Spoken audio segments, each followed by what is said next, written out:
உமக்கு மேல் ஒருவரும் இல்லையே, எல்லோருக்கும் மேலாக உயர்ந்தவர், உமக்கு மேல் ஒருவரும் இல்லையே. அல்லேலூயா அல்லேலூயா அல்லேலூயா ஆமென். அல்லேலூயா அல்லேலூயா அல்லேலூயா ஆமென். ஒருவரால் சிருஷ்டிக்கப்படாமலே தாமாக என்றென்றும் இருப்பவர், ஒருவரால் சிருஷ்டிக்கப்படாமலே தாமா. ஓகே, கடந்த வாரத்தில் அந்நிய பாஷையில் பேசுவது அவசியம் என்று பார்த்தோம். அந்நிய பாஷையில் பேசினா என்னென்ன நன்மை கிடைக்குதுன்னு நான் சொன்னேன். அந்நிய பாஷை பேசுகிறவங்க தங்களுக்கே பக்தி விருத்தி உண்டாக பேசுகிறாங்க. அதாவது கர்த்தரோட கூட நெருக்கம், கர்த்தரோட கூட கிட்ட வர்றது, பக்தி விருத்தி, அவருக்குள்ள ஒரு பெலன், அவரை பிடிச்சிக்கிறது, அவர் மேலே ஒரு நம்பிக்கை, அதெல்லாம் வருது, பக்தி விருத்தி உண்டாகிறது. ரெண்டாவது, அந்நிய பாஷை பேசுகிற மற்றவன்கிட்ட பேசாமல் தேவனிடத்திலே ரகசியங்களை பேசுகிறான். மிஸ்டரிஸ், ரகசியங்களை பேசுகிறான். அது ரகசியம்னா மற்றவனுக்கு தெரிஞ்சால் அதாவது பிரச்சனை ஆகிரும். நமக்கு கர்த்தர் ஆசீர்வதிக்கிறார் இந்த விஷயத்தில் தெரிஞ்சால் அதை போய் கெடுக்கிறதுக்கு போவான். அதனால் கர்த்தர் சில விஷயங்களை மற்றவங்களுக்கு தெரியாமல் வைக்கணுங்கிறாரு, உனக்கேவும் தெரியாமல் வைக்கணுங்கிறாரு. ஏன்னா உன் வாய் வளருவாய், போய் அங்கே சொல்லிவிடுவேன், காரியம் கெட்டு போயிடும். அதனால் உனக்கும் தெரியாமல், சுற்றி இருக்கவனுக்கும் தெரியாமல், நினைக்கிறேன் பிசாசு கூட தெரியாதுன்னு நினைக்கிறேன். அவர் உங்ககிட்டேருந்து அவர் பரிசுத்த ஆவியானவர் உங்களோட ஆவியோடு சேர்ந்து உங்கள் வாயால் பேச வச்சுப்படுறாரு. அவராக ஜெபிக்கிறதுனா எங்கேயோ மூலையில் உட்காந்து ஜெபிச்சுக்கலாம். ஆனால் அவர் நீங்கள் ஜெபம் பண்ணணுங்கிறார், சரியாக ஜெபம் பண்ணணுங்கிறார், உங்களுக்கு என்ன ஜெபம் பண்ண தெரியலைங்கிறார். அதனால் பரிசுத்த ஆவியானவர் உதவி செய்கிறாருன்றார். அதனால் அந்நிய பாஷை பேசணும் அப்படின்னு சொன்னோம். அடுத்து, இதுதான் அவர்களுக்கு என்னது இந்த வசனம் போட்டிருக்கு, ரெஸ்ட், இளைப்பாறுதல். ஏசாயா 28 இளைப்பாறுதல்.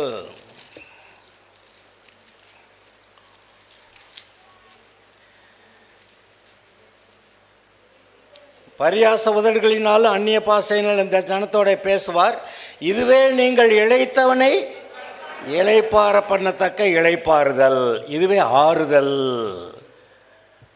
எது? அந்நிய பாஷையில் பேசுறது. ஆனால் ஜனங்கள் கேட்க மாட்டேங்கிறாங்களாம், அப்படியே எழுதுறாரு.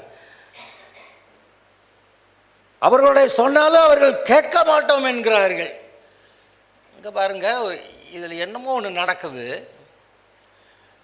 இந்த அந்நிய பாஷை பேசுகிறத பொதுவாக உதாசீனம் பண்ணுறோம். நான் அப்படி தான் அந்நிய பாஷை வேண்டான்னு சொல்லிக்கிட்டு இருப்பேன். இதென்னத்துக்கு உடப்படன்னு உளறிக்கிட்டு, ஏன்னா அந்த தீர்க்க தரிசனத்தை வார்த்தை கொடுங்க ஆண்டவரே, அதை எவனா ஒருத்தன்ட்ட போய் அவன் ரகசியத்தை ஒரு வார்த்தை விட்டால் போதும், அப்படியே பல்ட்டி அடிச்சிடுவேன். அது என்னத்துக்கு அந்நிய பாஷை? தீர்க்க தரிசன வார்த்தை தார ஆண்டவரேன்னு சொல்லுவேன். அது ரொம்ப காலத்துக்கு முன்னாடி இருந்து, கடைசிக்கு ஒரு வாரமும் வரல. சில ஆட்கள் பாவியாக இருப்பேன், பாவத்தில் வாழ்வேன், கர்த்தர் எனக்கு இந்த தரிசனம் கொடுத்தாருன்னுவேன். நான் இங்கே இருந்துக்கிட்டு இவனெல்லாம் தரிசனம் கண்டேன்றேன் ஆண்டவரே அப்படின்னு சொல்லுவேன். ஆனால் அப்புறம்தான் ஒரு நல்ல ஒரு வெளிச்சம், வசனத்தின்படி வாழ வேண்டும், வரத்தின் அடிப்படையிலே வாழ்க்கையை நடத்தக்கூடாது. பிற்காலங்களில் போக போக பார்த்தோம், வரங்களை மட்டும் நம்பி வாழ்ந்தவர்கள் அவருடைய கடைசி காலங்களில் அவங்க நல்லா இல்லை. கர்த்தரை நம்பி அவருடைய வார்த்தைகளை விசுவாசித்து அதன்படி நடக்கும்போது அவர்கள் வெட்கப்படுவதில்லை, பிரகாசம் அடைகிறார்கள். அதனால் வரம்னு தேடி ஓடலை. ஆனால் வரும், அது வேலை செய்யும். இனிமேல் நல்லா இருக்கும் நம்புகிறேன் நான். வரங்கள் இனி உங்களுடைய வாழ்க்கையிலையும் வரலாம். ஆனால் கர்த்தருக்கு அடங்கி கீழ்ப்படிந்திருக்கிறது மிகவும் முக்கியம். எனக்கு வரம் வந்துருச்சு, நான் பெரிய ஆள் அப்படியெல்லாம் நினச்சிடக்கூடாது. அது வரம், அது அவர் கொடுத்தது. நம்மளாம் ஒன்றும் உண்டாக்கலை, நம்ம உண்டாக்க முடியாது. அதனால் அவர் கொடுத்ததை நாம் பெற்றுக்கொள்ளலாம். கர்த்தருடைய சமூகத்தில் எப்பொழுதும் மனத்தாழ்மையாக இருக்கலாம். அது நமக்கு நல்லது.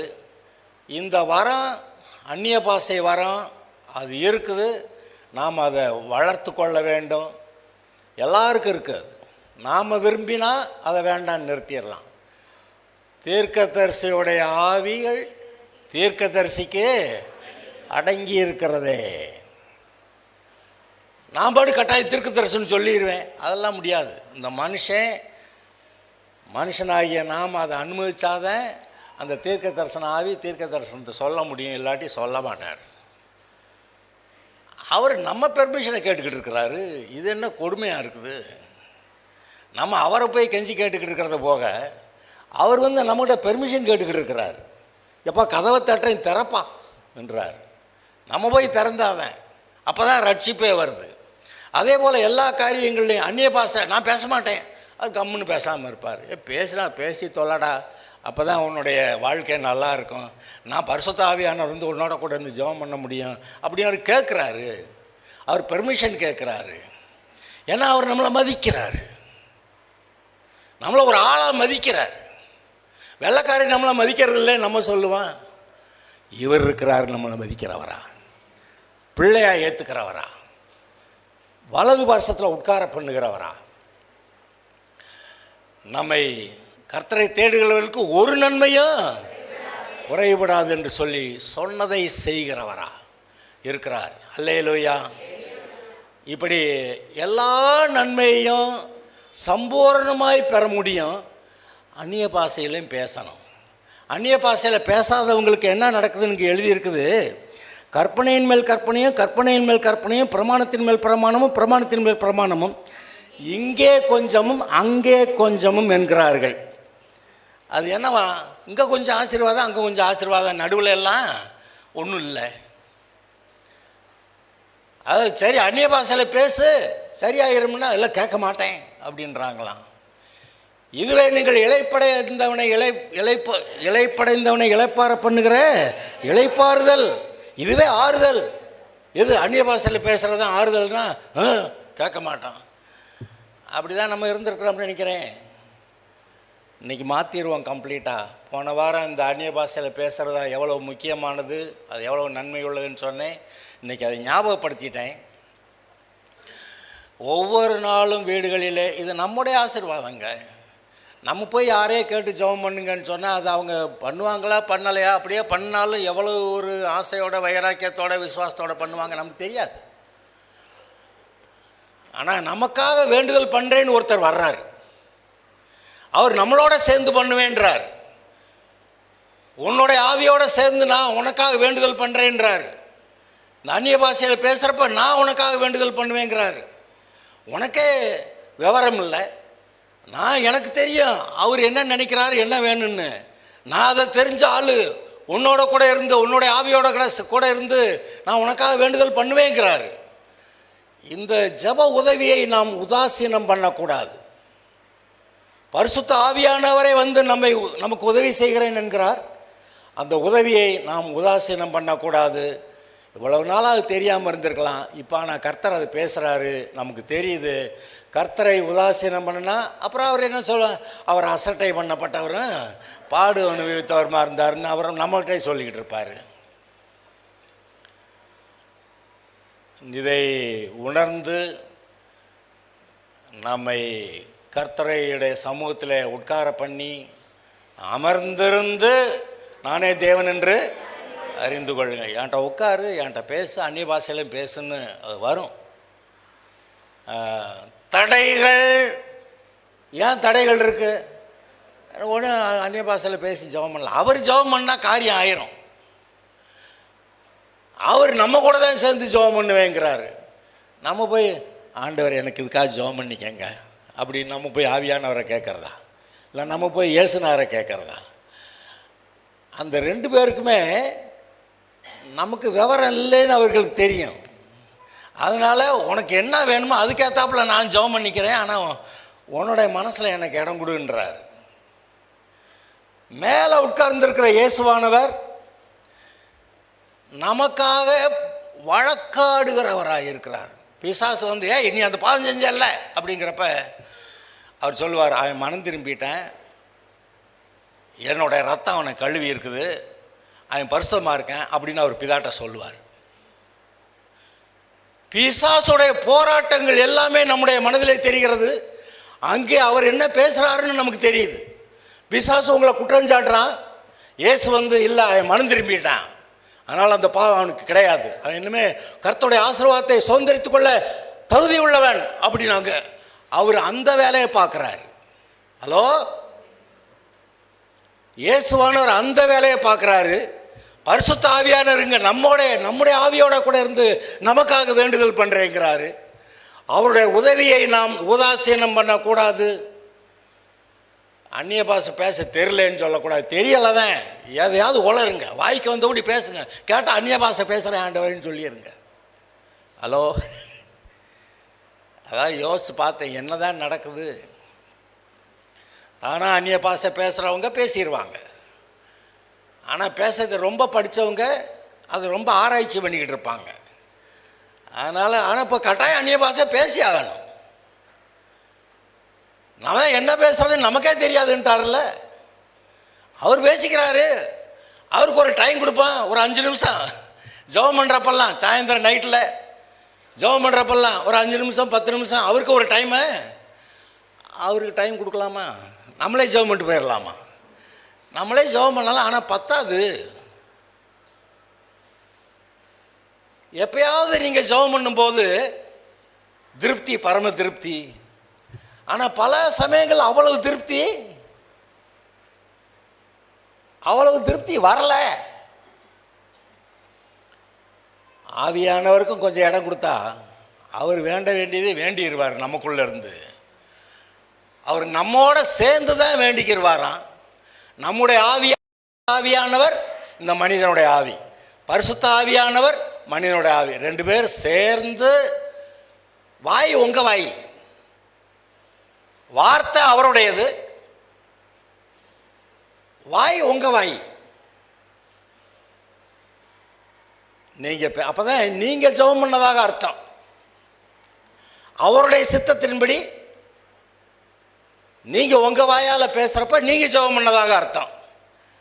யாராவது வேண்டிக்கட்டும், யாராவதெல்லாம் வேண்ட மாட்டாங்க, அவங்க பாடே பிரச்சனையா இருக்குது. நீங்கள் நன்றாயிருக்க, உங்களை வாழ வைக்க, ஜீவன் உண்டாயிருக்கும். அந்த ஜீவன் இங்கே கொஞ்சம் அங்கே கொஞ்சம் இல்லைங்க, பரிபூர்ணப்படவும். வந்தேன் என்றவர், சத்தியபரர், பொய்யுரையாதவர், சொன்னதை செய்கிறவர் இருக்கிறாரா? நம்பலாமா? நல்லா இருப்பீங்க. நம்புகிறவர்கள் பாக்கியவான்கள். ஹல்லேலூயா. சரி, இந்த பரிசுத்த ஆவியானவரை பற்றி இப்போ இந்த ஆவி அபிஷேகம்னு பேசிகிட்டு இருக்கிறோம். பரிசுத்த ஆவியானவரை பற்றி ஒரு சில வார்த்தைகளை சொல்ல விரும்புகிறேன். பரிசுத்த ஆவியானவர் யார்? 3 1 1 3 எல்லாம் சொல்லி சொல்லி நிறைய இடத்துல கேட்டிருக்கிறோம். 3 பேர், பிதா, குமாரன், பரிசுத்த ஆவியானவர். இயேசு ஞானஸ்நானம் எடுத்தபோது பரிசுத்த ஆவியானவர் புறாவை போல் அவர் மேல் இறங்கினார். அப்பொழுது வானம் திறந்தது, அங்கே ஒரு சத்தம், இதோ என்னுடைய நேசகுமாரன், இவரிடத்திலே பிரியமாயிருக்கிறேன். குமாரன் இங்கே இருக்கிறாரு, பரிசுத்த ஆவியானவர் புறாவை போல இறங்குறாரு, மேலே இருந்து சத்தம் கேட்குது. 3 ஆட்கள் இருக்கிறாங்க, ஆனால் பிதா தான் பிதா. இயேசு தன்னை தேவன் எங்கேயும் சொல்லிக்கிட்டாரா?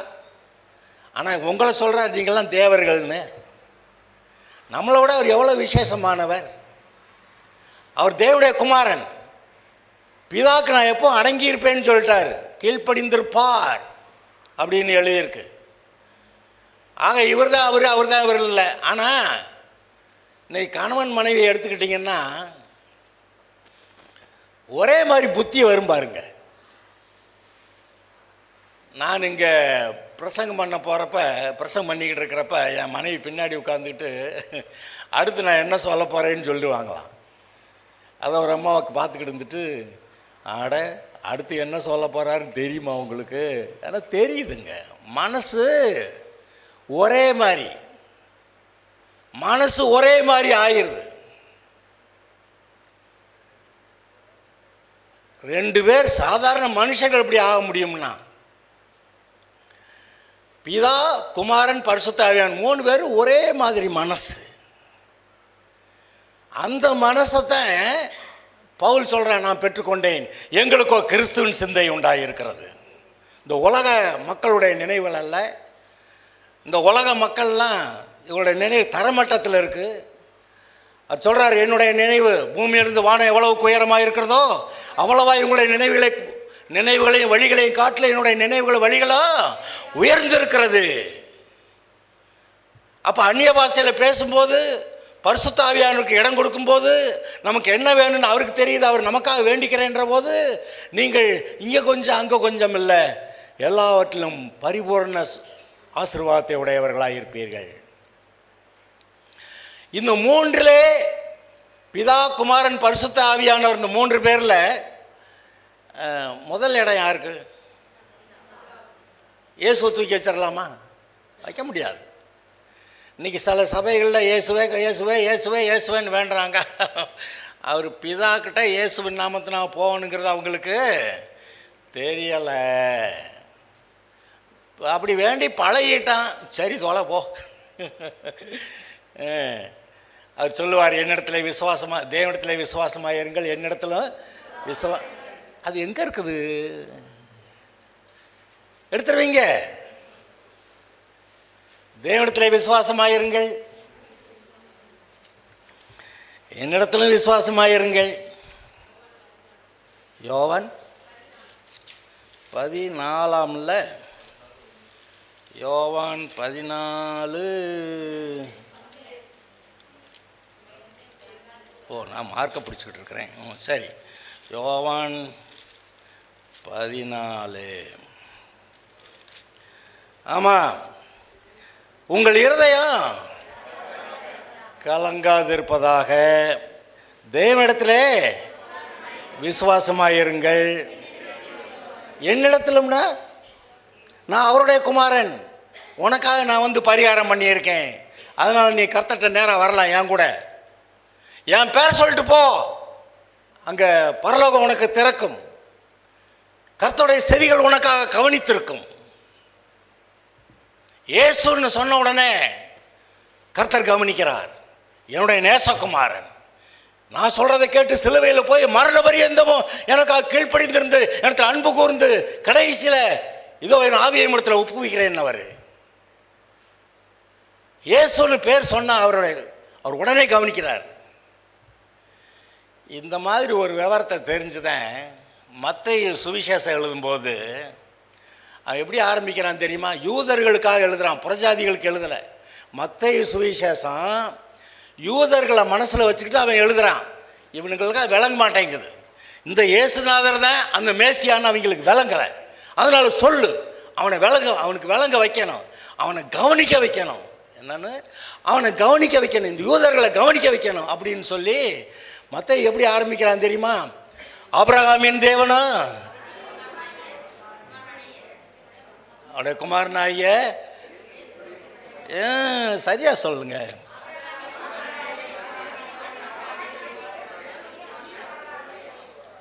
ஆபிரகாமின் குமாரனாகிய தாவீதின் குமாரனாகிய. யூதர்கள்ட்ட ஆபிரகாம் சொன்னா உடனே கவனிப்பான், தாவீதுன்னு சொன்னா உடனே கவனிப்பான். ஏன்னா தாவீதின் குமாரன் அவர் வருவார், ஆபிரகாமோட உடன்படிக்கை பண்ணி இருக்கிறார், ஆபிரகாமுடைய ஆசீர்வாதம் தான் இவனுக்கு வரும்ன்றாரு. அதனால ஆபிரகாமை நல்லா தெரியும், தாவீதை நல்லா தெரியும். வேற யாரை சொன்னாலும் சத்தான் போயிட்டு வான்னு சொல்லிடுவான். அதனால மத்தேயு ஆரம்பிக்கிறப்ப ஆபிரகாமின் குமாரன் ஆகிய தாவீதின் குமாரன், இடையில நிறைய பேர் இருந்தாங்க. ஆபிரகாம், ஈசாக்கு, யாக்கோபு இப்படி வரிசையாக வந்து கடைசியில் தான் ஒரு இடத்துல தாவீது வர்றான். ஆனால் எப்படி சுருக்கி எழுதிட்டான் பார்த்தீங்களா? ஆபிரகாமின் குமாரன் ஆகிய தாவீதின் குமாரன் ஆகிய இயேசு கிறிஸ்துவோடைய வம்ச வரலாறு. இவர் தான் அவருன்னு சொல்ல வர்றான். இவர் தான் இந்த மேசியா. இவரெல்லாம் சிலுவையில் அரைஞ்சு விட்டீங்களேடா அப்படின்னு சொல்ல வர்றான். அப்போ இந்த ஜனங்களுடைய மனதை கவருவதற்கு, சொல்கிறத கவனிக்க வைக்கிறதுக்கு அப்படி சொல்லி ஆரம்பித்தான். நான் சொல்கிறேன், பிதாவிட்ட போகும்போது இயேசுன்னு நீங்கள் சொன்னீங்கன்னா உடனே அவருடைய செவிகள் கவனிக்க ஆரம்பிக்கிறது. என்னுடைய நேசகுமாரன், எனக்காக நான் சொல்கிறத கேட்டு சிலுவையில் அவ்வளவு பாடுபட்ட இயேசு என்று சொல்லி அவர் சொல்லுகிறார். சரி, நான் முதல்ல கேட்டேன், பிதா, குமாரன், பரிசுத்த ஆவியானவரில் யாரை நம்பர் 1 வைக்கலாம் கேட்டால் பிதான்னு சொல்லிட்டீங்க. ரெண்டாவது யாரை போடுறது? போட்டலாமா? பரிசுத்த ஆவியானவர் வேண்டாமா?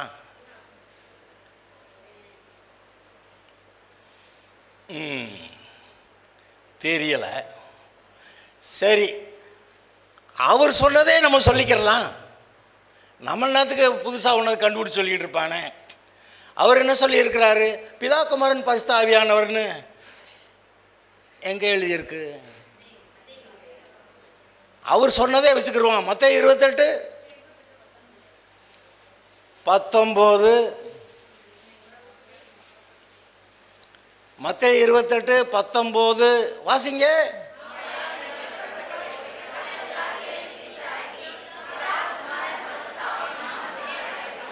போதும்.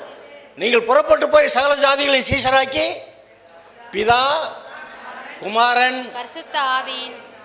பிதா பரிசுத்த ஆவியானவர் குமாரனா? பிதா, குமாரன், அவர் ஒரு வருஷம் போட்டிருக்கிறார். அந்த வரிசையில் இது அப்படி தான் இருக்கணும்னு அவர் சொல்லிட்டார். நம்ம தான் குழப்பக்கூடாது. அவர் ஒன்றை சொல்ல, நம்ம ஒன்று சொல்ல. அங்கே இந்த பாஸ்வேர்டு சொல்லுவாங்கள்ல, கம்ப்யூட்டரில் பாஸ்வேர்டு போட்டால் தான் அது திறக்கும். நம்ம வாட்டுக்கு இந்த பாஸ்வேர்டை தப்பாக போட, அப்புறம் அங்கே திறக்காமல் போக, ஜபமே கேட்கப்படாமல் போக, அதெல்லாம் நமக்கு வேணுமா? பாஸ்வேர்டை கரெக்டாக போடணும். இயேசுவின் நாமத்தினால வர்றேன் ஆண்டவரே, பிதா, குமாரன், பரிசுத்த ஆவியின் நாமத்தினால இவங்களை ஆசீர்வதிக்கிறோங்கிறாரு. பிதா, குமாரன், பரிசுத்த ஆவியின் நாமத்தினால ஞானஸ்நானம் கொடுன்றாரு. மாற்றக்கூடாது. சரி, இந்த ஒரு இடத்துல இருக்குது பிதா, குமாரன், பரிசுத்த ஆவியானவர்னு.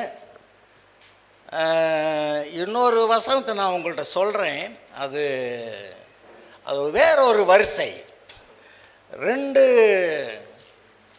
கொரிந்தியர், அதுக்கு காரணமும் சொல்கிறேன், அதுக்கு ஏன் அப்படி போட்டிருக்குன்னு. 2 கொரிந்தியர் 13:14 13:14 என்ன போட்டிருக்குங்க? அந்த வரிசையாக இருக்குது. கர்த்தராகிய இயேசு கிறிஸ்துவுடைய கிருபையும் தேவனுடைய அன்பும் பரிசுத்த ஆவியானவருடைய ஐக்கியமும் உங்கள் அனைவரோடு கூட இருப்பதாக. இதுதான் நம்ம ஆசீர்வாதம் சொல்கிறது. அதில் ஏன் இயேசுவை பற்றி முதல்ல வருது? இவருடைய கிருபையில் தான் அங்கே அவர்கிட்டயே போகணும். அவர்கிட்ட போகிறதுக்கு வழியே இவர் தான். அதனால் ஆசீர்வாதம் சொல்லும்போது கர்த்தராகிய இயேசு கிறிஸ்துவோடைய கிருபை, கிருபைன்னா கிறிஸ்து, கிறிஸ்துன்னா கிருபை, அந்த அளவுக்கு வந்துடுது. ரோமர் 6:14 என்ன போட்டிருக்கு? நீங்கள் நியாயப்பிரமாணத்துக்கு கீழ்ப்படாமல் கிருபைக்கு கீழ்ப்பட்டிருக்கிறபடியால் உங்களை மேற்கொள்ள மாட்டாது. ஆமாம், கிருபைக்கு பதிலாக கிறிஸ்துவ கீழ்ப்பட்டிருக்கிறபடியால். ஏன்னா கிறிஸ்துனா கிருபை, கிருபைனா கிறிஸ்து, அந்த அளவுக்கு வந்துடுது. ஆக கிருபைக்கு கீழ்ப்பட்டிருக்கிறபடியால் பாவம், அதாவது பிசாசு உங்களை மேற்கொள்ள மாட்டாது. இந்த பிசாசு உங்களை பாவம் செய்ய வைக்க முடியாது. இந்த அறிவு நமக்கு தேவை. நம்ம நல்லா இருக்கலாம். நம்ம இயேசு எப்படி ஜெயித்தாரோ அதுபோல நாம ஜெயிக்கலாம். ஏன்னா அவர் கூட இருக்கிறார். அவர் உலகத்தை ஜெயித்த ஆளு, பிசாசு கூட்ட அத்தனையும் ஜெயித்த ஆளு. அவர் சொல்றாரு, உன் இருதயம் கலங்காது இருப்பதாக. நான் உலகத்தை ஜெயித்தேன். உலகம்ங்கிற வார்த்தை உலகத்தில் இருக்க எல்லா மனுஷரையும், அந்த மனுஷருக்குள்ள வேலை செய்கிற எல்லா பிசாசுகளையும் சேர்ந்தது தான் அந்த உலகம்ங்கிற வார்த்தை.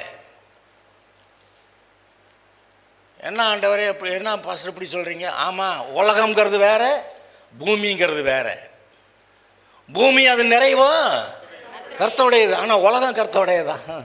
அவர் தமக்கு சொந்தமானதில் வந்தார். இந்த தமக்கு சொந்தமானவர்களோ அவரை ஏற்றுக்கொள்ள, அதெல்லாம் உலகத்தோட போயிடுச்சு, அதெல்லாம் பிசாசோட போயிடுச்சு.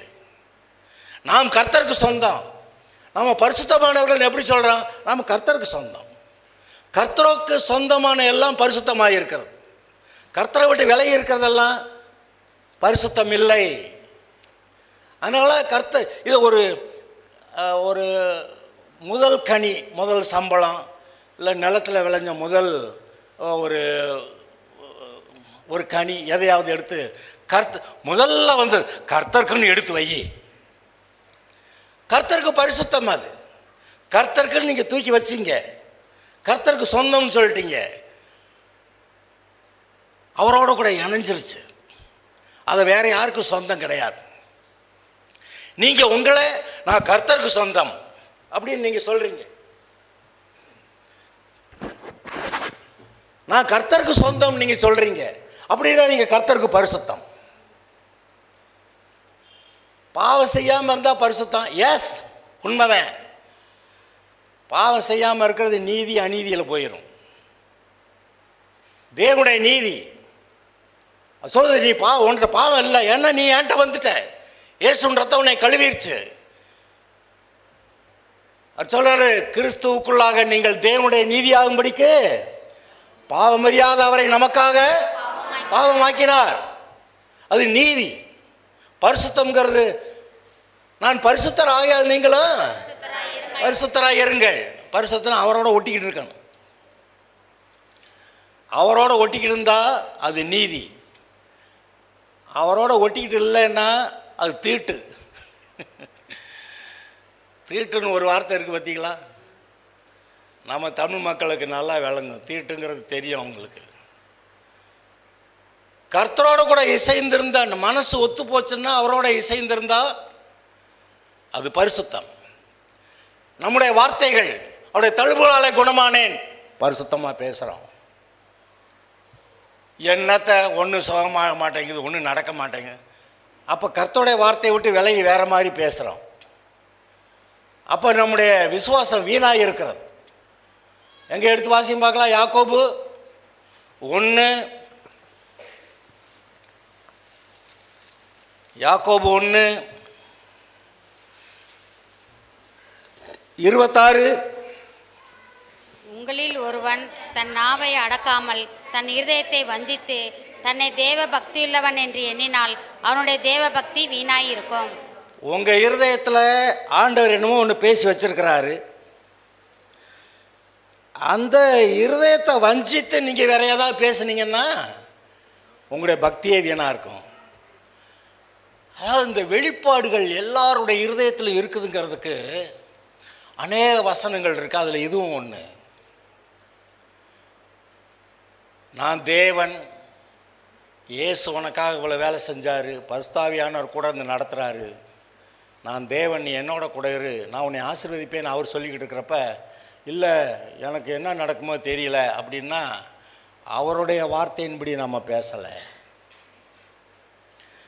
இந்த பைபிளில் இருக்க அவ்வளோ வார்த்தையை நீங்கள் யாராவது ஒன்றுமே தெரியாதவன்கிட்ட சொல்லுங்கள், அவனுக்கு விளங்கிடும். ஏன்னா ஆமாமான்னுவேன். ஆமாமான்னா ஏற்கனவே உள்ள அந்த விவரம் இருக்குது.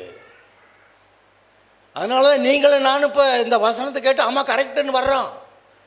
இதை ஏன் நான் பிரசங்கிக்கிறேன், இது கரெக்டுன்னு ஏன் மனசு சொல்லுது, கேட்குற உங்களுக்கு ஆமாம் இது சரின்னு தெரியுது. எழுதினவர் கர்த்தர், ஆவியானவர் இதை எழுதி போட்டார், ஆவியானவர் இப்போ ஏன்ட்ட இருந்து பேசுகிறாரு, ஆவியானவர் உங்ககிட்ட இருந்து ஆமாம் இது கரெக்டுன்னு சொல்ல வைக்கிறார். பரிசுத்த ஆவியானவர் தாமே நம்முடைய ஆவியுடனே கூட இருந்து நாம் தேவனுடைய பிள்ளைகளாக இருக்கிறோம் என்று சாட்சி இடுகிறார். ஆச்சரியமா இல்லை? எழுதினது அவரு, பேப்பரில் எழுதி வைக்கிற போட்டவர் அவரு. அதாவது அந்த எழுதுனவங்ககிட்டலாம் இன்ஸ்பிரேஷன், அவர்களுக்குள்ள உற்சாகத்தை கொடுத்தா இதை எழுது அப்படின்னு எழுத வச்சவர் அவர் என்ன அர்த்தத்தில் எழுதினார்னு தெரியும். அந்த அர்த்தத்தை நமக்கு விளங்க வைக்கிறவர் அதை விளங்கிக்கிட்டு என் வாய் பேசுது, பேசுகிறப்ப ஆவியானவர் பேசுகிறாரு, கேட்குறப்ப நீங்கள் கேட்பீங்க, அதே ஆவியானவர் உங்களுக்கு விளங்க வைக்கிறார். ஆச்சரியமா இல்லை? அப்படியானால் தேவனை பற்றிய சகல வெளிப்பாடும் நம்முடைய இருதயத்திலே கொடுக்கப்பட்டிருக்கிறது. அதுக்கு ஒரு வசனம் ஏதாவது சொல்லுவீங்களா? தேவனை பற்றிய வெளிப்பாடு நம்முடைய இருதயத்தில் கொடுக்கப்பட்டிருக்கிறது. ஒருவர் உங்களுக்கு போதிக்க வேண்டுவதில்லை. உங்களுக்குள்ள இருக்க அபிஷேகம் உங்களுக்கு அபிஷேகம் போதிக்குமா? அப்போ அபிஷேகம் பரிசுத்த ஆவியானவர் அபிஷேகம் நமக்கு போதிக்குதா? ஆமாம், போதிக்குது. 1 யோவான் 2:27. 1 யோவான் 2:27. இப்போ நான் சொன்ன வசனம் அதில் இருக்கும். வாசிங்க. நீங்கள் அவராலே பெற்ற அபிஷேகம் உங்களில் நிலைத்திருக்கிறது. ஒருவரும் உங்களுக்கு போதிக்க வேண்டுவதில்லை. அபிஷேகம் சகலத்தையும் குறித்து உங்களுக்கு போதிக்கிறது. அது சத்தியமாய் இருக்கிறது. பொய்யல்ல. அது பொய்யல்ல. அது உங்களுக்கு போதித்தபடியே அவரில் நிலைத்திருப்பீர்களாக. எவ்வளவு சூப்பர் பிரசங்கம் யாது! தேவன் நம்ம யாருக்குமே மறைந்திருக்கிறவர் அல்ல. நான் சொல்லுவேன், அந்த காலத்தில் நீங்கள் கடவுளை தேடி போகிறப்ப இவர் எங்கேயாவது ஒழிஞ்சுக்கிட்டு கண்ணாமூச்சி விளையாண்டுக்கிட்டு எங்கேயாவது ஒழிஞ்சுக்கிட்டு இருந்தாருன்னா அப்புறமேலு நீங்கள் பரலோகத்துக்கு போகிறப்ப நியாய தீர்ப்பு போகிறப்ப ஏன் என்னை கும்பிடலைன்னு அவர் உங்களை கேட்க முடியாது. ஏன்னா நம்ம தேடி போனோம், இவர் ஒழிஞ்சுக்கிட்டாரு, அப்புறம் நீர் எப்படி இந்த கேள்வியை கேட்க முடியும் அப்படின்னு நம்ம சொல்லுவோம். நான் தேடினேன், நீர் ஒழிஞ்சுக்கிட்டீரு அப்படின்னா நம்ம சொல்லலாம். ஆனால் அவர் என்ன பண்ணுறாரு, நீ வா வா வா, நம்ம எல்லாத்துக்கிட்டே வர்றாரா, என்னுடைய குமாரனா இயேசு உன்னுடைய பாவங்களுக்கு பரிகாரம் செஞ்சுருக்கிறார், வா அவர்கிட்ட நீ என்கிட்ட வந்துடலாம், பரலோகமே வரலான்னு எல்லாருக்கிட்டையும் சொல்கிறாராம். இந்த விவரங்கள் எல்லா விவரங்களும் எல்லா மனிதர்களுடைய ஆவியிலும் இருக்கிறது. அதனால தான் சுவிசேஷத்தை சொன்ன உடனே ஏற்றுக்கிற மாட்டேங்கிறவங்க கூட நீங்கள் சொல்கிறது கரெக்டும்பாங்க. இயேசுவை ஏற்றுக்கிற மாட்டேன்பாங்க, எங்கள் வீட்டில் விட மாட்டேன்ருவாங்க. ஆனால் நீங்கள் சொல்கிறது கரெக்டும்பாங்க. நான் சொல்லுவேன், அப்போ கரெக்ட் இல்லை, அப்போ வாங்க சர்ச்சுக்குன்னா, இல்லை முடியாது, எங்கள் வீட்டில் விட மாட்டாங்க. அப்புறம் இன்னொரு கூட்டம், உங்கள் சர்ச்சுக்கு வந்து பாவம் செய்யக்கூடாதுன்னு சொல்லுவீங்க. அப்புறம் அதுக்கு ஒரு லைசன்ஸ் வேறு எங்கே, அந்த லைசன்ஸ் இங்கே இல்லை. அவங்களுக்கு தெரியலையா? தெரிந்திருக்கிறது. கர்த்தர் அவருடைய இருதயத்தில் வெளிப்பட்டிருக்கிறார், பேசி இருக்கிறார். இந்த வசனம் தான் கேட்டேன் நான், எங்கே இருக்கு கண்டுபிடிச்சிக்கலாம்? அக்காலத்திலே நான் என்னுடைய பிரமாணங்களை, என்னுடைய கற்பனைகளை அவருடைய இருதயத்தில் வைத்து அவருடைய வாயில் மனதிலே எழுதுவேன். எங்கே அந்த வசனம்? எரேமியாவில் இருக்க வசனத்தை எடுங்க, எபிரேயரில் இருக்க வசனத்தை எடுங்க. எரேமியாவில் 31 வாக்கில் பார்க்குறேன். எரேமியாவில்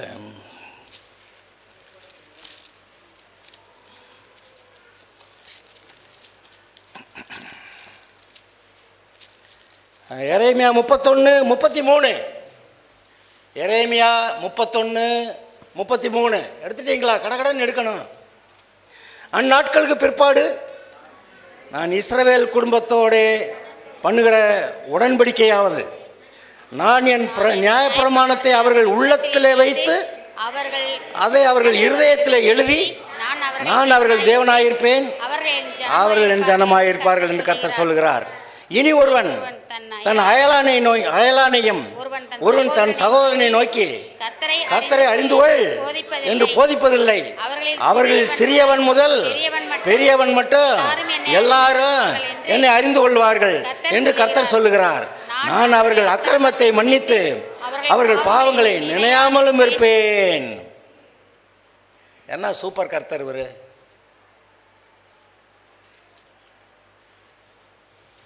எல்லா விவரங்களையும் நமக்குள்ள வச்சுட்டாராம். கர்த்தரை அறிந்து கொள் என்று போதிக்க வேண்டியதில்லை.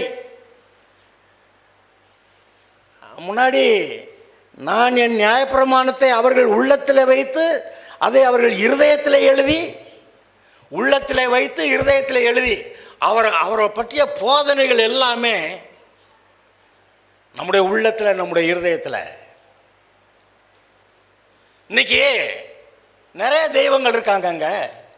இது ஒரு தெய்வம், இதோட பெருசுன்னொன்று, இதோட பெருசுன்னொன்று, இதோட பெருசுன்னு கேட்டால் சொன்னால் சரி, அப்புறம் எல்லாத்தோட பெருசுன்னு நம்ம கேட்போம்ல.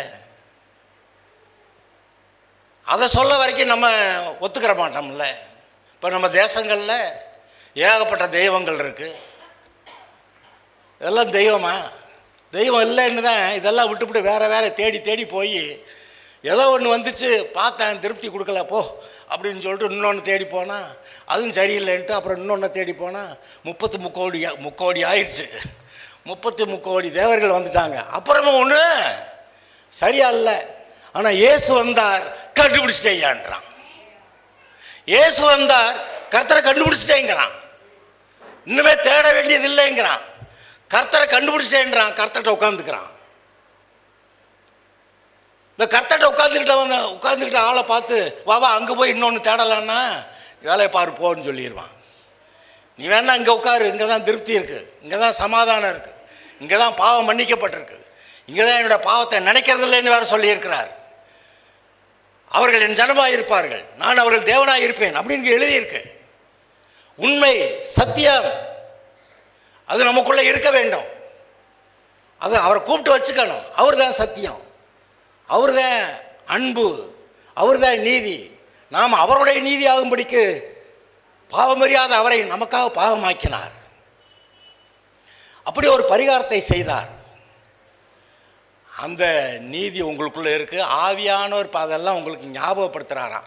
என்னெல்லாம் இயேசு நமக்கு செய்திருக்கிறாரோ அதை எல்லாவற்றையும் பரிசுத்த ஆவியானவர் இப்போ உங்களுக்கு ஞாபகப்படுத்துகிறாராம். மற்ற கெமிஸ்ட்ரி, ஃபிசிக்ஸு, மேத்ஸ் அதை பாடம் படிக்கிறத விட இந்த பைபிள் படிக்கிறது ரொம்ப ஈஸி. எப்படி? நமக்கு மறந்து போகுது. மற்ற பாடமெல்லாம் படிக்கிறது மறந்து போனால் ஞாபகப்படுத்துறதுக்கு ஆள் இல்லை. ஒரு ஆள் வேணும், ஒரு ஆள் வாத்தியார் கூட இருந்து இதுரா அப்படி சொல்லணும். ஆனால் இவர் என்ன பண்ணுறாரு? ஞாபகப்படுத்துகிறாராம். அப்படி ஒன்று வாசிச்சே இல்லை, அப்படி ஞாபகப்படுத்துகிறாராம். அப்படி ஞாபகப்படுத்துகிறாருன்னு எங்கே இருக்குது வசனம்? நீங்கள் மறந்து போனால் கூட உங்களுக்கு ஞாபகப்படுத்துகிறாருன்னு வசனம் எங்கே இருக்கு? யோவான் 16 14 ஓ நான் வேற படுத்து. யோவான் 14 26 சரி, 23 வாசிக்கலாம். இயேசு அவனுக்கு பிரதித்திரமாக, ஒருவன் என்னில் அன்பாயிருந்தால் அவன் என் வசனத்தை கைக்கொள்ளுவான், அவனில் என் பிதா அன்பாயிருப்பார். நாங்கள் அவனிடத்தில் வந்து, யாரு? நாங்கள் அவனிடத்தில் வந்து அவனோட வாசம் பண்ணுவோம். என்னில் அன்பாயிராதவன் என் வசனங்களை கைக்கொள்ள மாட்டான், என் வசனங்களை கைக்கொள்ள மாட்டான். நீங்கள் கேட்கிற வசனம் என்னுடையதாயிராமல் என்னை அனுப்பின பிதாவுடையதாய் இருக்கிறது. நான் உங்களுடனே தங்கியிருக்கையில் இவைகளை உங்களுக்கு சொன்னேன். என் நாமத்தினாலே பிதா அனுப்ப போகிற பரிசுத்த ஆவியானவர் தேற்றரவாளனே எல்லாவற்றையும் உங்களுக்கு போதித்து நான் உங்களுக்கு சொன்ன எல்லாவற்றையும் உங்களுக்கு நினைப்பூட்டுவார். ஞாபகப்படுத்துற ஆள் உள்ளுக்கே உட்கார்ந்துருக்கிறாரு. வசனம் வாசிக்கும் போது எழுதுனது அவர் என்ன அர்த்தத்தோட எழுதினாரோ அதை நம்முடைய இருதயத்தில் விளங்க பண்ணுறவர் அவர். நமக்கு தான் மறந்து போகுதே, உனக்கு ஞாபகப்படுத்துகிறேன். அதனால் பைபிள் படிக்கிறது ரொம்ப ஈஸிங்க. நீங்கள் என்ன தேவை ஒரு தடவை வாசிச்சிருப்பீங்க. இங்கே நான் பேசுகிறப்ப ஆமாம்மா அங்கே ஒன்று வாசித்தோம்ல அப்படின்னு உள்ள ஞாபகம் வரும். மற்ற பாடங்கள்லாம் மறந்து போயிடலாம், ஆனால் இதை அவர் ஞாபகப்படுத்துவார். இருதயம் மட்டும் சரியாக இருக்கணும். நான் பாவத்திலையும் தெரிவேன், எல்லாம் அது அப்படிலாம் வராது. நான் கர்த்தரோட கூட இருப்பேன், எல்லாத்தையும் ஞாபகப்படுத்துவார். நீ பாவத்தில் போனால் கூட ஏய் போய் மாட்ட போகிற அப்படின்னு அதை வேணால் சொல்லுவார். உனக்கு என்ன நரகம் போகணுமா அப்படின்னு சொல்லுவார். ஏற்கனவே இன்னார பேரில் நரகம் போயிருக்கான்ல அப்படி சொல்லுவார். காயினுடைய வழியில் பிழையாமுடைய வழியில் போகாத சொல்லுவார். நீ பாவத்துக்கு போனால் கூட அதை ஞாபகப்படுத்திக்கிட்டு இருப்பார். நீ கர்த்தருக்குள்ளே இருந்தா அவர் உன் அக்கிரமங்களையெல்லாம் மன்னித்து உன் நோய்களையெல்லாம் குணமாக்கி பிராணனை அழிவுக்கு விலக்கி மீட்டு கிருபையினால் இறக்கங்களால் முடிசூட்டி நன்மையினால் வாயை திருப்தி ஆக்குகிறவர். ஆமா, அதை ஞாபகப்படுத்துறாரு. பாவிக்கு வேற ஒரு வார்த்தை, கர்த்தர்கிட்ட திரும்பி வர்றவனுக்கு இப்படி ஒரு வார்த்தை. அப்புறம் கர்த்தரோட கூட இருந்தாக்க என் பக்கத்தில் உட்காரு, இந்த பார் நான் சொல்கிற மாதிரி இந்த பூமி இந்த உலகத்தை நீ ஆண்டுக்க அப்படின்னு சொல்கிறாரு. நீ என்ன சொல்றிய அது பரலோகம் அதை அங்கீகரிக்குங்கிறார். அப்போ கீழ்ப்படிந்திருக்கிறவர்களுக்கு அவர் தந்த பரிசுத்த ஆவியானவர். அப்படிதான் போட்டிருக்கா அப்போஸ்தலர் 5:32 பாருங்க. அப்போஸ்தலர் 5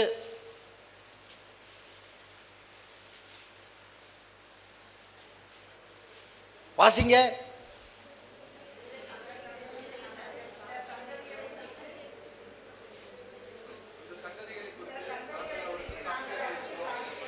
சாட்சிகளாக இருக்கிறோம். தேவன் தமக்கு கீழ்ப்படுகிறவர்களுக்கு தந்தரின பரிசுத்த ஆவியும் சாட்சி. பரிசுத்த ஆவி ஏதோ இடத்துல இந்த சாட்சி கொடுக்குறாரு இதுதான் அப்படின்னு சொல்லி. நாங்கள் இயேசுவுக்கு சாட்சியாக இருக்கோம். அவர் தான் குமாரன், அவர் தான் மரித்தார், அவர் தான் உயிர் தெழுந்தார், அவர் தேவனுடைய குமாரன், அவருக்கு நாங்கள் சாட்சியாக இருக்கோம். அது மட்டும் இல்லை, இந்த பரிசுத்த ஆவியானவரும் அவர் யாருக்குள்ள வர்றாரு? தேவனுக்கு கீழ்ப்படுகிறவர்களுக்கு வர்றாரு. அவர் வந்துக்கிட்டு இயேசுவே தேவனுடைய குமாரன் அவரும் சாட்சி கொடுக்குறாரு. சரி, பிதா குமாரன் பரிசுத்த ஆவியானவரை பற்றி இதை சொல்லி முடிச்சுக்கிறேன் நான். பிதா நம்பர் 1, நம்பர் 2 இயேசுவை போட்டிருக்கு, குமாரனை போட்டிருக்கு. நம்பர் 3 பரிசுத்த ஆவியானவர். பிதா தன்னை பற்றி நான் எப்படி பெரியவர், நான் தான் பெரியவர், நான் தான் கடவுள், வேற யாரும் இல்லை அவ்வளோதான் சொல்லுவார். இயேசு சொல்லுவார், நானே வழியும் சத்தியமோ. பரிசுத்த ஆவியானவர் என்ன சொன்னார்? நான் உள்ளுக்குள்ளேருந்து சொல்கிறேன் கவனி, உனக்குள்ளேருந்து சொல்லிக்கிட்டு இருக்கேன் கவனி அப்படின்னு சொல்லிக்கிட்டு இருக்கிறாரு. அவர் தன்னை பற்றி ஒன்றும் பேச மாட்டேங்கிறார். இயேசு சொல்லும்போது பரிசுத்த ஆவியானவர் என்னுடைய இதிலிருந்து எடுத்து உங்களுக்கு போதிப்பாருங்கிறார். அப்புறம் இயேசுவை கேட்டால் பிதா என்ன சொன்னாரோ அதைத்தான் நான் சொன்னேன் பாரு. பரிசுத்த ஆவியானவரை கேட்டால் இயேசுடைய சரக்கை தான் எடுத்து சொல்கிறேன், ஏன்னா இயேசு மூலமாக தான் ரட்சிப்பு உண்டாயிருக்கு, அதனால் அதைத்தான் நான் சொல்லுவேன் அப்படின்னு பரிசுத்த ஆவியானவர் சொல்கிறார். இப்போ நம்ம வாசித்த பகுதியில் இந்த வார்த்தை வசனமெல்லாம் வந்துருச்சு. பிதாதான் பிதா, அவர் தான் சூப்பர் பர்சன், சூப்பர்மேன் கிடையாது, சூப்பர் பர்சனாலிட்டி, பெரிய ஆள். அண்ட சராசரங்களை நிரப்பி இருக்கிறவர், சகலத்தை ஆளுகிறவர், நம்முடைய வார்த்தையினாலே சகலத்தையும் ஆளுகிறவர், அதன் பாதையில் அவ்வளவு சூரிய சந்திர நட்சத்திரங்களை போக வைக்கிறவர், சகலத்தையும் நம்முடைய வார்த்தைகளை தாங்குகிறவர் அப்படி எழுதியிருக்கு. அவருடைய குமாரன் நம்முடைய பாவங்களுக்கு பரிகாரம் பண்ணதுக்கே அது உலக தோற்றத்துக்கு முன்னே அடிக்கப்படுகிற ஆட்டுக்குட்டியாக தெரிந்து கொள்ளப்பட்டவராம். அவருடைய வேலையே நமக்கு பரிகாரம் பண்ணுறது தான். அப்புறம் பரிசுத்த ஆவியானவர் அவர் என்னெல்லாம் செஞ்சுருக்கிறாரு, வா வா இயேசுனார் மூலமாக வா பரலோகத்துக்கு போகலாம் அப்படின்னு இவர் கூப்பிடுற வேலை. பரிசுத்த ஆவியானவர் தான் பிதாவாகிய தேவனுடைய செக்ரட்டரி மாதிரி, காரியதர்சி மாதிரி, காரியத்தை சாதிக்கிறவர். வா வா வா அப்படின்னு கூப்பிடுறவர். எல்லாரும் உலகத்தில் இருக்க எல்லாரையும் போய் கூப்பிடுறாரு. யாருக்கெல்லாம் மனம் இருக்கிறதோ அவர்கள் வருகிறார்கள், யாருக்கெல்லாம் மனம் இல்லை அவங்களாம் போயிடுறாங்க. சலாட்கள் அப்படியாடா சொன்ன, இயேசுடா சொன்ன, உன்னை உதைப்பே பாரு அப்படிங்கிறாங்க. அதனால தான் கர்த்தர் சொன்னார், எங்கெல்லாம் பிரசங்கிக்கக்கூடாது,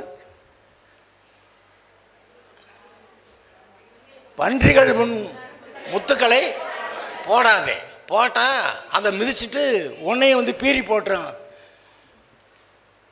அவங்கெல்லாம் யாருன்னு சொல்கிறாரு? பன்றிகள் பரிசுத்தமானதை நாய்களுக்கு கூடாது. நாய்களுக்கு. நாயை பற்றி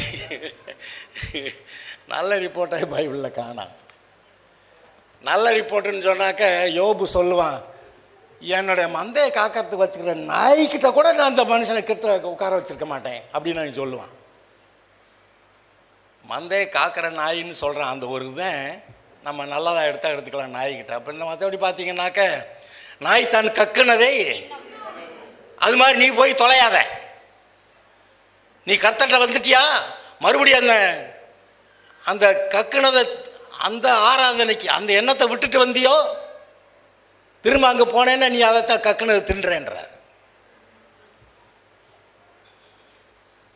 நமக்கு அறிவு இருக்கணுங்க, மற்றவங்களை பற்றி கவலை இல்லை, நமக்கு அறிவு இருக்க வேண்டும். கர்த்தர்ட்ட நிற்கலாம். பிதா, குமாரன், பரிசுத்த ஆவியானவர். பரிசுத்த ஆவியானவர் தேவனுடைய சகல காரியங்களை நமக்கு பேசி நினைப்பூட்டி போதித்து நம்மை வழிநடத்துகிறவர். வருங்காரியங்களை சொல்லி நமக்கு வழிநடத்துகிறவர். அப்படிதான் எழுதியிருக்கு. அதை இதில் வாசிக்கிறீங்க 16 யோவான் 16 யோவான் 16:13 சத்திய ஆவியாகிய சத்திய ஆவிய பேரு இவருக்கு ஒரு சத்திய ஆவின்னு பேரு. சத்திய ஆவியாகிய அவர் வரும்போது சகல சத்தியத்திற்குள்ளும் உங்களை நடத்துவார். அவர் தம்முடைய சுயமாய் பேசாமல் தாம் கேள்விப்பட்ட யாவையும் சொல்லி வரப்போகிற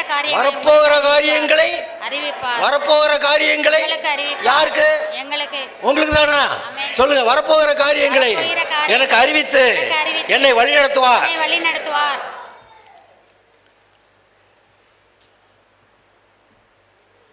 கர்த்தரோடு கூட இருப்போமாக. பிதா நம்முடைய பிதா. நம்முடைய சரீரத்துக்கு பெற்றோர் இங்கே இருக்காங்க, ஆனால் நம்முடைய ஆத்மா ஆவிக்கு பெற்றோர் நம்மை பிறப்பித்தவர் அவர். அதனால தான் பரலோகத்தில் இருக்கிற எங்கள் பிதாவே அப்படின்னு இயேசு சீஷர்களுக்கு ஜெபம் சொல்லி கொடுத்தாரு. பரலோகத்தில் இருக்க பிதா அவர் உங்கள் பிதா. உங்கள் ஆவிக்கு அவர் தான் பிதா. உங்கள் ஆவியை பெற்றவர் அவர் தான். உங்களை பிறப்பிக்க பண்ணவர் பெற்றவர் அவர் தான். அதனால் பிதாட்ட நீங்கள் ஜெபம் பண்ணுங்க அப்படி சொன்னார். அப்படி ஜெபம் பண்ணுங்க, யூ வில் பி பிளஸ்ட். ஆவியானவர் உதவி செய்கிறாரு. அவர் உனக்கு ஜெபத்தில் உதவி செய்கிறேன்னு சொல்கிறாரு. அதை உதாசீனம் பண்ணாதீங்க. அது போர் அடிக்குது, ஆனால் அது வேலை செஞ்சால் கூலி. அந்நிய பாஷை பேசுகிறீங்கன்னா டைம் எடுத்தீங்கன்னா அது ஒரு வேலை, அதுக்கு ஒரு கூலியை கர்த்தர் கொடுத்துருவார். நீங்கள் நல்லா இருப்பீங்க.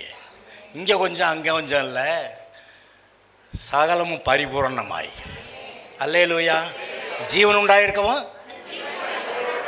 அந்த ஜீவன் இங்கே கொஞ்சம் அங்கே கொஞ்சம் இல்லை, அந்த ஜீவன் பரிபூரணப்படவும் வந்தாரா?